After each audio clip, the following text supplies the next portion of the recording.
Now look ahead to what dare I say, the 2023 CFP look like. It's only 11 days into 2022, but we'll try to peer down the road and see what that might look like. I would assume that Alabama's a hot team, or a trendy pick. We'll see them again. Georgia, of course, the defending champions.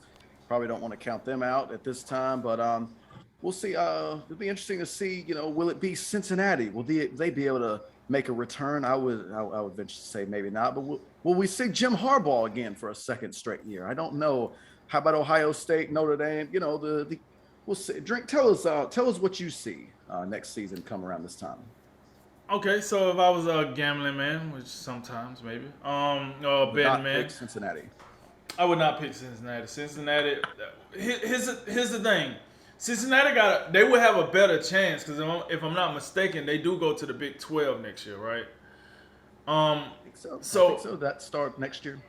Right. So next season is season one in the Big 12, and they was to replicate what they did. I think they do have a good chance of going. The problem is they would have to replicate what they did, and I don't think you're gonna be able to do that as a newcomer coming into the Big 12 when you still gonna have Oklahoma and Texas hanging around.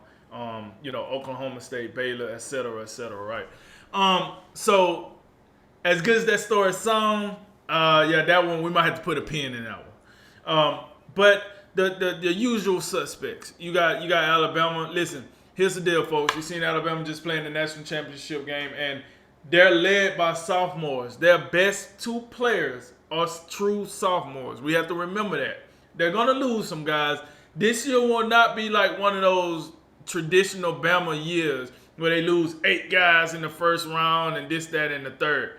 They maybe 2 guys from this team will get drafted, and I give 3 because I think Jameson Williams could still be a first rounder. But I see Evan Neal, Jameson Williams, maybe Christian Harris, and that's about it.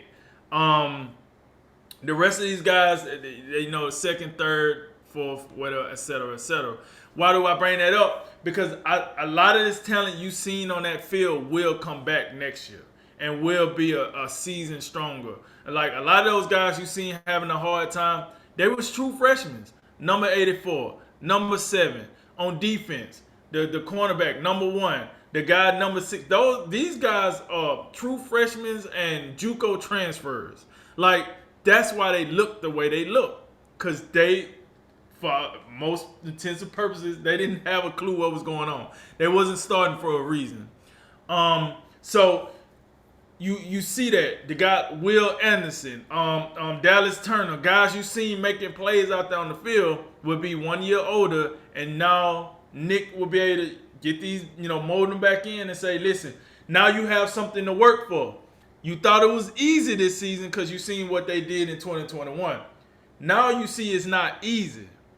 Now you got to go get it, and I think that's gonna work. So I think Alabama will be back in the chase.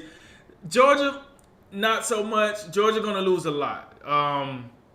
That defense gonna have for sure at least two guys off the top of my head that's gonna be first rounders. They got a lot of second and third round guys on that defense that I think you're gonna see most of those guys come off. They do got some pieces that'll come back. Ringo, the guy that got the pick six, he a true freshman. Yeah, he a true freshman. Oh, he's a sophomore. 1 and 2, but I know he's coming back. But I don't think they'll bring enough to be a contender because Kirby Smart don't really recruit offense like Nick do. So I don't know if they would have enough. I know they got some guys, some 5-star quarterbacks behind Stetson and all that, but I have to see it to believe it. Michigan. Here's the deal. I think Michigan will have a new head coach this year. I think Jim Harbaugh is going to hear something he likes to hear in the NFL, and he's out of here. I think one thing he realized this year was when he made it to the playoffs. So he finally smoked Ohio State, and he finally won the Big Ten, and he made it to the playoffs, and he said, "Yeah, this is a different ball game here, folks. I don't foresee me winning a championship here in Michigan. Nope, not if I got to go through the SEC to do it. It's just probably not going to happen." And that's just, I'm talking about this year, but if you actually look at Michigan record versus the SEC since Jim Harbaugh been there, I don't think he's beaten one SEC team yet. Um, so I see him out of there, man. I see old Khaki Pants being an NFL head coach again. And if that's the case, then I don't know who they would bring in, but you wouldn't be able to rightfully call them a contender at that point. You'll have to see it to believe it. We talked about Cincinnati. Now, dark horse teams, right? I think Baylor got a chance to be somewhat of a dark horse. I like the way they ended this season. Listen, they won the Big 12. Then they went and won. They beat Ole Miss in the Sugar Bowl. I think they got a lot of momentum with the way they ended the season. I would not be surprised if Baylor is a player in the Big 12 and then eventually being a player in the college football playoff. I really like what Dave Aranda has done with the team. I think he's only going to go up from where he's at now. So I think Baylor has a chance. Ohio State for sure. I think next year, Ohio State kind of remind me of somewhat of Alabama. Now, I'm not defensively. I don't know what they got some stuff to do. Offensively, though, you seen the guy Jigba. They got Julian Fleming. They got some guys that's going to be catching the ball there. C.J. Stroud, now it'll be his second year starting. He's only going to get better. Travion Henderson, it'll be his second full season coming off the campaign. I think Ohio State will bounce back and be the cream of the crop in the Big Ten again. It was unfortunate what happened this year.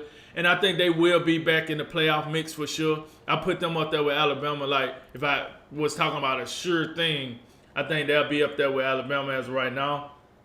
And then I'm looking at, like, Notre Dame. Why do I say Notre Dame? I like what Notre Dame looked like under Marcus Freeman. I don't know if Brian Kelly, just had like his crow and they just got tired of like listening to him and they had plateaued out. But I think with Marcus Freeman, with the hire of Marcus Freeman, a young, energetic, I think he's 34, can recruit. He can get some better talent down the South Bend.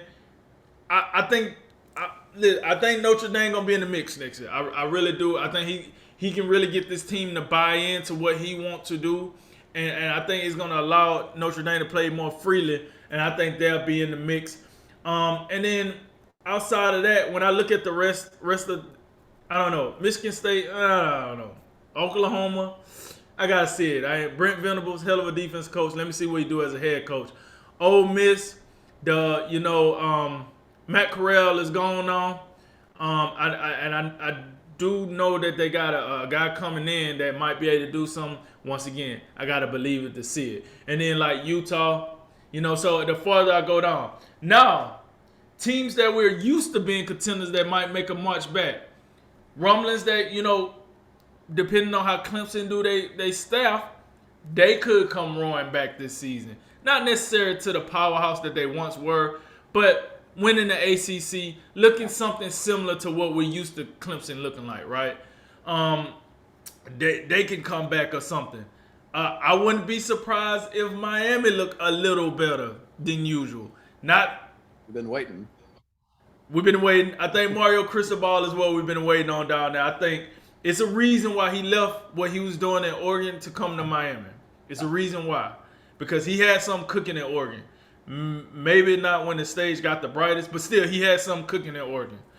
Now he's in Miami. I think that works for Miami. So all in all, to wrap this up, man, like I say, if I put it in tiers, man, I think Alabama and Ohio State probably my top tier teams to get up in there. Then I'm looking at teams like Baylor, Notre Dame. If Cincinnati could make a little noise, Clemson, teams like that probably could sneak up and get in there, and we'll see, man. But that's why it's called a way too early, because next thing you know, some quarterback gone for the season, and then you know how that shakes up the totem pole. So, yeah, man, that's how I'm looking at the way too early 2022 CFP contenders. Yeah, I think the real easy, default pick to see in next year's college football playoff has got to be Alabama. I mean, I don't think it's a real far-fetched statement to say they'll have the best player on each side of the ball returning in Bryce Young and Will Anderson. And then, sometimes losing like that can be it can be another motivational tool. Right. Nobody gets the guys, you know, play, up for year after year. I mean, Nick Saban is the master. He gets just no matter who, no matter what group of guys it is, he gets these guys together, on a mission to do the same thing year in and year out with whatever group it is. And I think I really, for the most part, I appreciate what he had to say, some of the post game comments. But I think, look, he's going to use this as a great motivational tool. And I think guys like Bryce Young, Will Anderson, and all the guys that come back, they're going to remember this, and I think they'll be highly motivated to come back and get back to the playoff. And Right. I think they will, because I mean we've seen Bryce Young win a Heisman Trophy. He's got to be the trendy, way too early pick to win it again next year. I think it is good. It's gonna a big key for him is what receivers are going to step up next for him.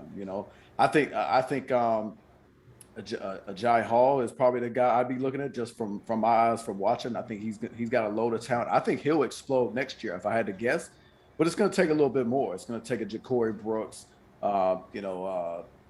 Slade Bolt. It's going to take some other guys. So I think that's going to be interesting because the wide receiver position for Bama the last several years, the last 6 guys who have just been like surefire, next best thing in the NFL, Judy, Ruggs, Devontae Smith, Jalen Waddle, and now Mechie and Jameson Williams. I mean, hard to believe that it continued, but then at the same time, you're like, all right, who's next? Who's going to explode and be that next great Bama wide receiver? So Alabama, they seem like a shoe-in to me just at this point. I think if I had to pick, who I picked the second team, I think it'd be Ohio State. I really thought, C.J. Stroud to me had a pretty tough start to the season, but he really hit his stride as the season went along. Got a lot better. Had a lot of weapons that we'll see how they approach, replacing Garrett Wilson and Chris Olave. But you will have Smith and Jigba. He'll be back. Had a ridiculous bowl game in the Rose Bowl. You had Travion Henderson. He's electric coming out the backfield. They do have to fix that defense. Do have to get that together. But I do think C.J. Stroud in his second year, and I think it could be the same thing. Similar to Alabama losing this way. I think that loss to Michigan. If Ryan Day uses that correctly, that could be a great tool to get Ohio State, get them boys back together. So I think and next to Bryce Young, I mean at this point you say it might be Stroud. C.J. Stroud might be the best quarterback in the country coming back. Also a Heisman finalist himself in his first year. So I think Ohio State, I think they'll be the class of the Big Ten again because I think Michigan, especially if Jim Harbaugh leaves, they're going to take a step back, and that just seems like a natural thing anyway. I mean, it's hard to believe we'll see Michigan pull that again.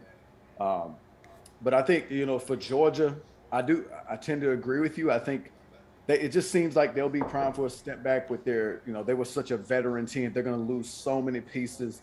Hard to believe that they'll be able to replicate this success. And, in Georgia, first time winning in 40 years, on the flip side, we know what Alabama is able to do year in and year out with just, every year it seemed like they reach this moment or reach the playoff where they're in the rankings or they're the first team out up to the very end.